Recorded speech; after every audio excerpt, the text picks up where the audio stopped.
बुलढाणा जिल्ह्यालगत असलेल्या ज्ञानगंगा अभयारण्यात नव्याने पट्टेदार वाघाचा प्रवेश झाला असून वन्यजीव संवर्धनाच्या दृष्टीने ही अत्यंत महत्त्वाची घडामोड मानली जात आहे. PKCT-1 नावाचा वाघ सुमारे 35 महिन्यांचा असून तो पूर्णपणे तारुण्यात आहे. पक्षी व प्राण्यांसाठी पोषक अशी अन्नसाखळी, दाट वनसंपदा आणि नैसर्गिक जलस्रोत उपलब्ध असल्याने ज्ञानगंगा अभयारण्यात विविध जातींचे हिंस्र तसेच शाकाहारी प्राणी वास्तव्यास आहेत. अशा वातावरणात आता या तरुण वाघाची भर पडली आहे.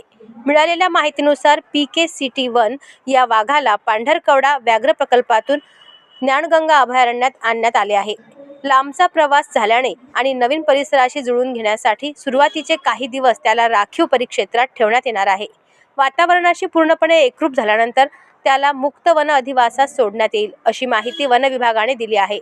यापूर्वी C1 नावाचा वाघ काही महिने ज्ञानगंगा अभयारण्यात वास्तव्यास होता, मात्र तो नंतर अचानक बेपत्ता झाला होता.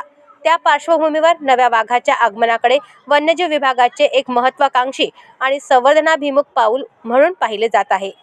अशाच महत्त्वपूर्ण बातम्यांच्या अपडेट्ससाठी अजिंक्य भारत न्यूजच्या पेजला फॉलो करा आणि सबस्क्राईब करा.